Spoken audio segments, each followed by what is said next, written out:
Bonjour Marc Fesneau. Bonjour. Merci beaucoup d'être avec nous ce matin sur LCI parce qu'on va le voir dans l'interview qui va suivre. Le rôle du Parlement, le calendrier, toutes ces questions-là qui semblent un peu abstraites sont très importantes pour le dénouement de cette crise qui s'enlise. 37e journée de grève aujourd'hui, une journée de négociation entre syndicats et gouvernement à Matignon. Quel est l'enjeu de cette journée, de ce vendredi, Marc Fesneau ? Une journée de négociation et de discussion avec les organisations patronales et syndicales. C'est des bilatérales, c'est-à-dire le Premier ministre avec chaque organisation syndicale individuellement. L'enjeu de cette discussion et de cette journée, c'est de faire en sorte que dans ce dialogue bilatéral, on puisse regarder les voies et moyens, à défaut d'un accord, au moins des voies d'un compromis qui pourrait y avoir avec en tout cas les organisations qui ont manifesté depuis le début leur intérêt pour le système universel. Et d'avancer sur les points en particulier qui, manifestement, aujourd'hui ne font pas l'objet d'un consensus. Je pense à la question de l'équilibre budgétaire. Et puis il y a d'autres sujets qui ont été levés à la demande des syndicats et que la porte avait été ouverte par le Premier ministre dès son discours au CESE, qui était autour de la pénibilité, enfin des mécanismes de transition. Et donc c'est l'objectif, c'est sujet par sujet d'essayer d'éclairer les voies d'un compromis. Oui, mais je vous écoute. C'est pas la première journée. Vous me direz, tant mieux, ça veut dire que c'est le dialogue social. Mais moi, je vous dis, c'est pas la première journée. Et vous me dites, quoi, c'est une journée comme les autres ? Non, mais c'est une journée d'approfondissement d'un certain nombre de thèmes qui ont été mis sur la table. Entre le moment où je vous parle et la semaine dernière, il y a un certain nombre d'avancées, en tout cas de discours qui ont été posés. J'ai entendu ce qu'a dit M. Berger, par exemple, en proposant l'objectif d'une conférence du financement. Encore faut-il qu'on sache quel est le contenu de cette conférence, quelle est sa gouvernance, quel est son calendrier et quels sont les objectifs qu'on lui donne. C'est aussi l'objet des rendez-vous qui auront lieu aujourd'hui. D'accord. J'ai entendu le MEDEF hier dire qu'ils avaient un certain nombre de propositions à faire sur le financement. J'ai entendu un certain nombre de syndicats dire qu'ils avaient aussi des propositions à faire sur le financement. Si on peut avancer sur ce chemin-là, qui paraît un chemin important et qui est pour nous un chemin très important. D'accord. Donc si je vous écoute, ce qui est en jeu, Marc Fesneau, pour répondre à la question, c'est la méthode. La méthode et ce que sera. Mais la méthode, c'est essentiel. Je suis d'accord avec vous. Conférence. C'est la méthode, parce que la méthode est essentielle pour aboutir à la fin du processus à un compromis. Vous estimez, Marc Fesneau, avoir fait beaucoup de pas déjà pour arriver à ce compromis rapide. Je vous dis ça parce que Gérald Darmanin, ce matin, dans Le Figaro,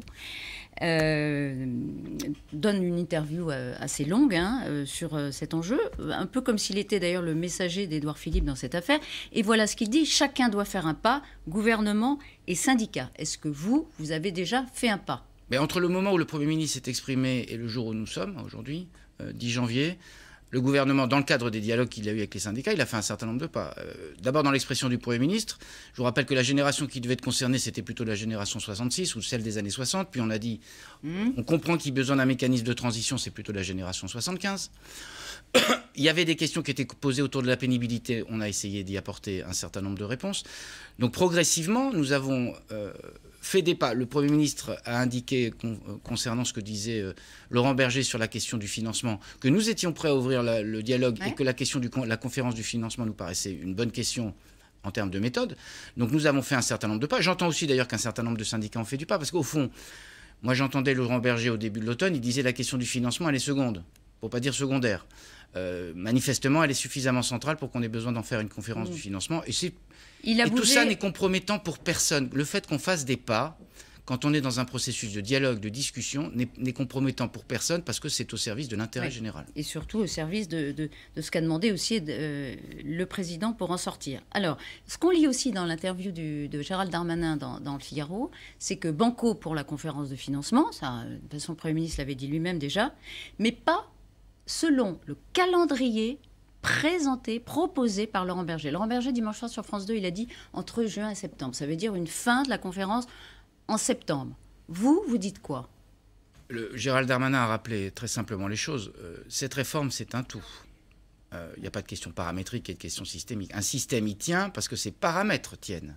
Parce que son équilibre financier est assuré. Et c'est bien parce qu'il y a un défaut d'équilibre financier que nous en sommes là aujourd'hui. Et donc la nécessité pour nous, c'est que dans cette conférence du financement, et dans le calendrier qui est celui du temps parlementaire, on ait les éléments qui permettent de rassurer, non pas le gouvernement, mais de rassurer les Français sur le fait que le système de financement, rien n'a été laissé sous la table, et tous les éléments du financement sont posés sur la table. Et donc vous ne voulez pas, d'une part, on vote la réforme et ensuite... On ne peut pas dire voilà la réforme et quant au financement, on en parlera un autre jour. On peut faire tout en même temps. Vous pouvez à la fois, et on va parler ensuite de votre calendrier parlementaire, mais à la fois mettre le texte au programme du Parlement et puis organiser la conférence de financement. Bien entendu, parce que évidemment, c'est un processus qui est normal et qui est classique.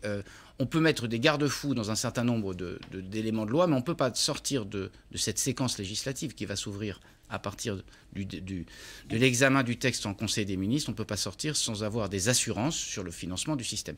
Et pratiquement, c'est possible de le faire? Oui, pratiquement, c'est possible de le faire. Ah bon, si c'est possible pour juillet, c'est peut-être possible pour... vous voyez, on n'est pas très éloigné de pas de temps.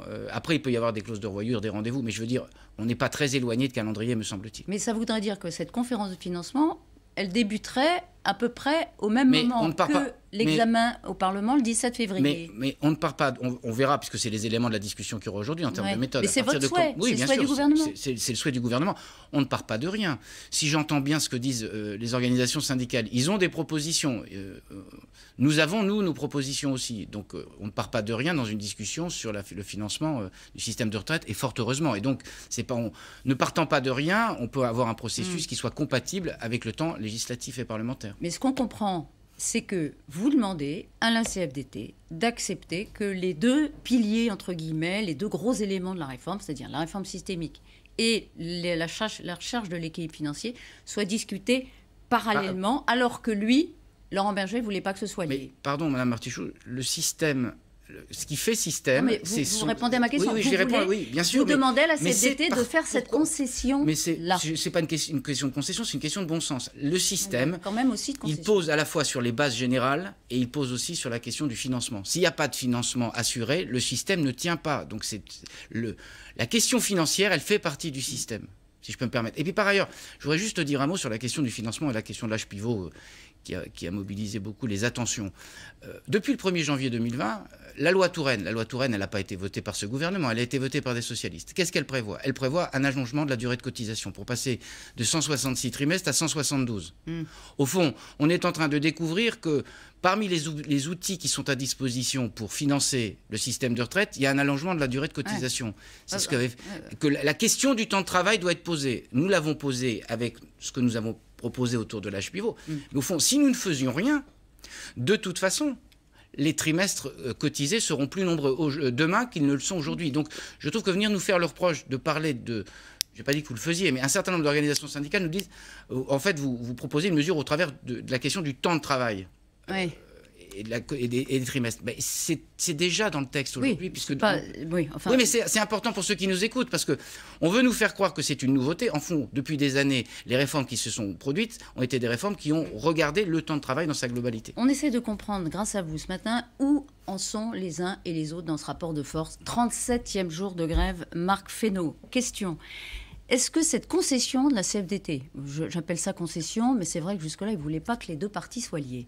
Est-ce que cette concession de la CFDT serait suffisante pour que le gouvernement envisage de gommer l'âge pivot aujourd'hui inscrit dans le projet de loi? Mais les questions je pose de façon assez simple. Si jamais nous avons la garantie qu'au bout du processus législatif, nous aurons les termes d'un équilibre financier du système de retraite, après, nous verrons...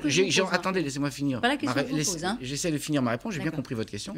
Après, nous verrons dans les éléments du texte. Le texte, il a été déposé au Conseil d'État, il a été transmis aux organisations qui doivent être saisies cette nuit.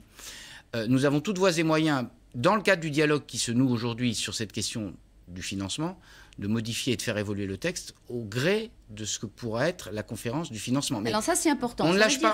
Ça dépend. Ce que vous avez envoyé au Conseil d'État, il est conforme à ce qu'a dit le Premier ministre. Et à la sécurité sociale, il est conforme, d'accord.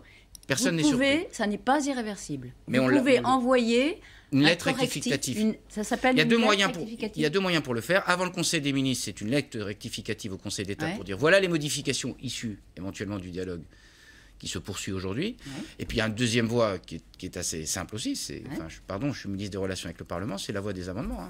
Amendements gouvernementaux ou amendements parlementaires. Est-ce que pour trouver le compromis rapide demandé par le gouvernement, par Emmanuel Macron, ce serait pas quand même plus utile pour vous, pour les Français qui subissent la grève, de faire ce rectificatif avant le 24 janvier? Mais ça dépend de la...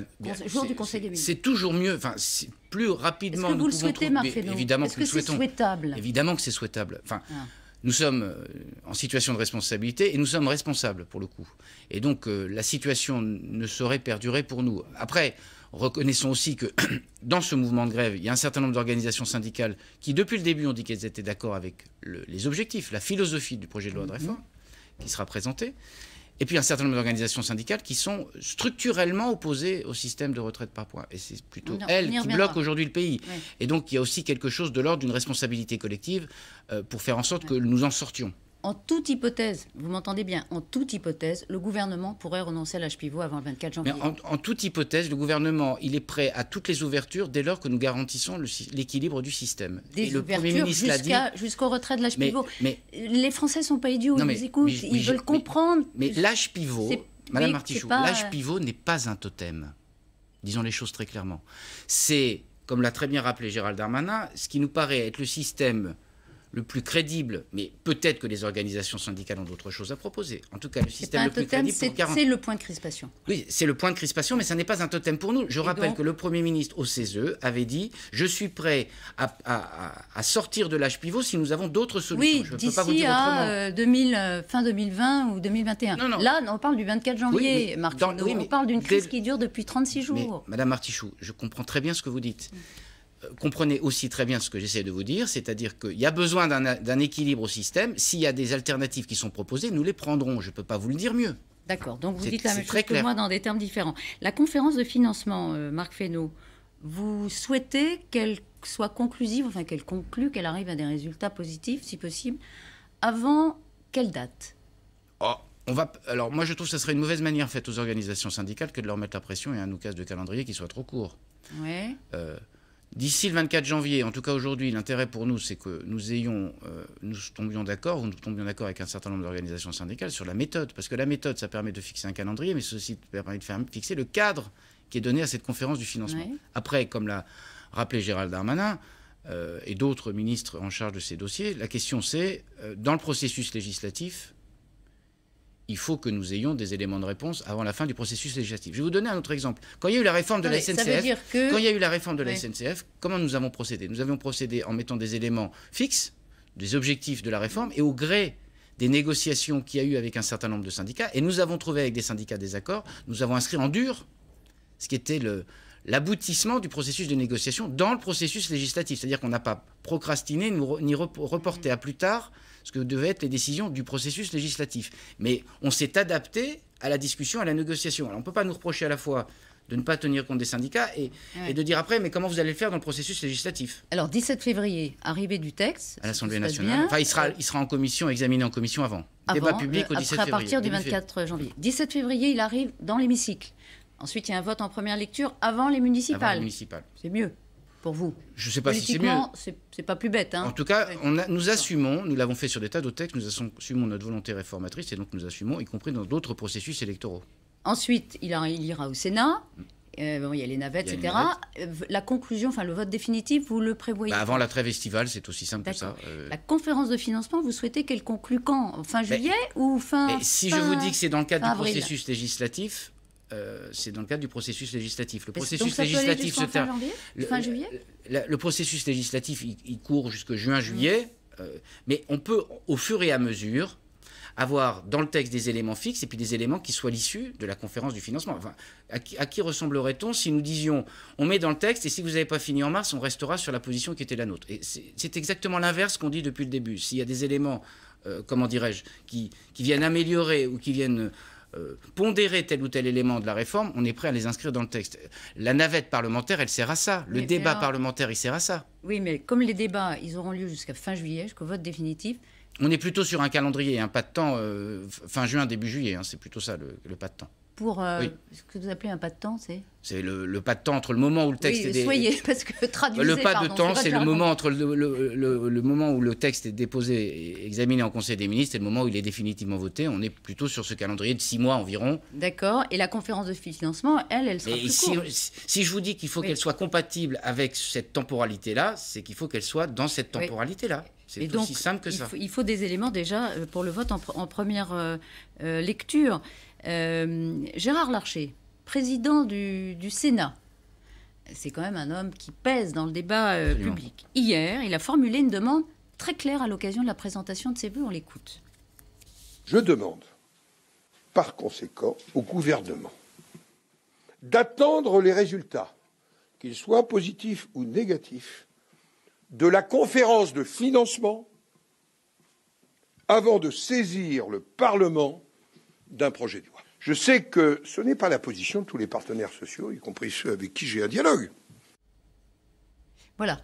On retient évidemment l'essentiel. Je demande officiellement au gouvernement d'attendre la fin de la conférence de financement pour le début de la discussion parlementaire. J'entends la phrase du président Larcher qui est de dire « Je sais que ça n'est pas la position des partenaires sociaux et ça n'est pas la position du gouvernement ».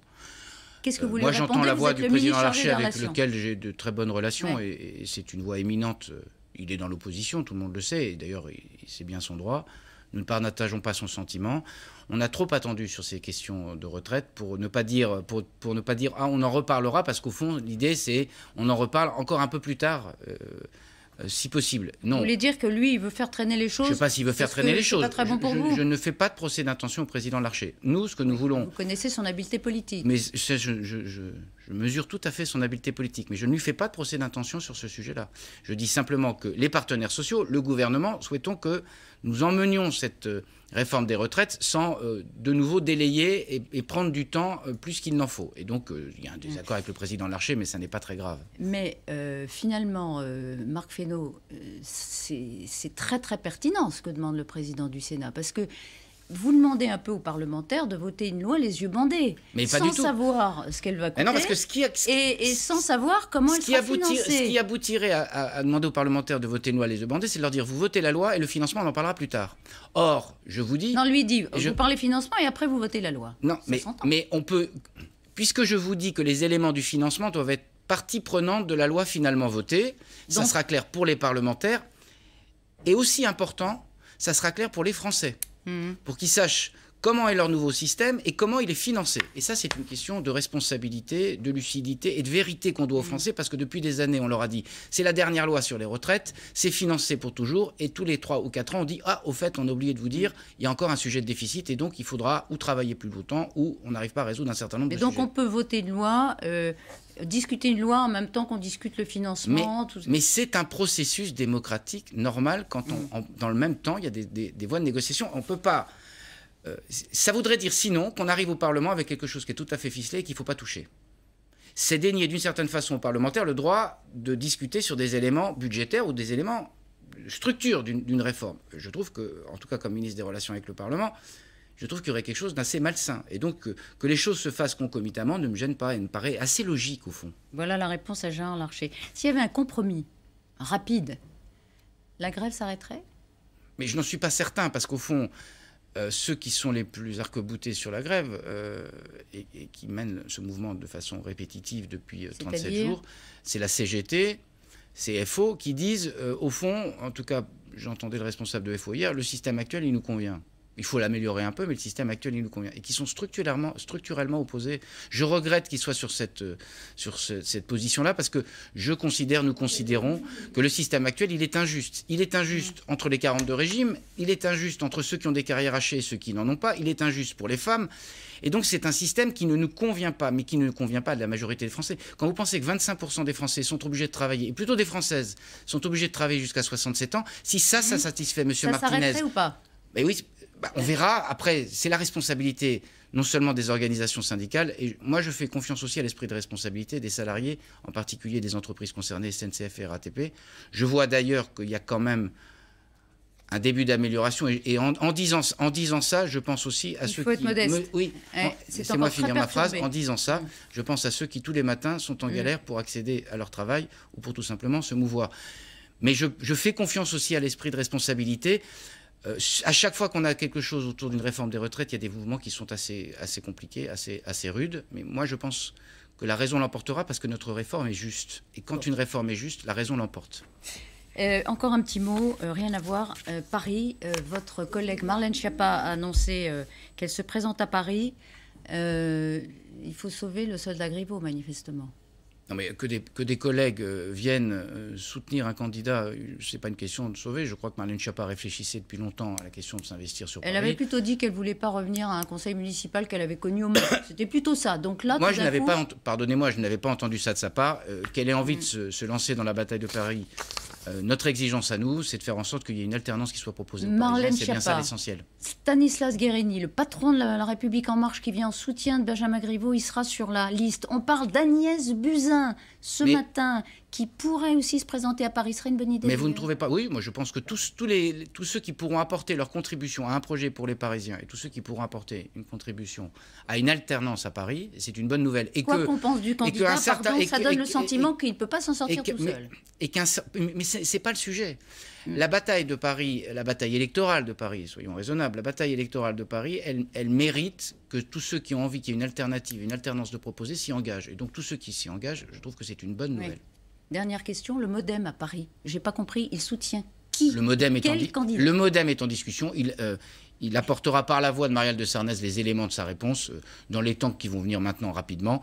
Nous, notre exigence, notre souhait, c'est qu'à Paris s'offre une alternative à la gouvernance, au projet et la façon dont Paris a été gouverné depuis une douzaine d'années par Anne Hidalgo. Vous ne tranchez pas entre Villani et Griveaux pour l'instant. On tranchera avec l'exigence pour nous qu'on assure l'alternance. C'est ça la ligne qui sera la nôtre. Donc voilà, c'est simple et c'est assez clair. Et on le saura quand? Là, dans les jours qui viennent. Merci beaucoup.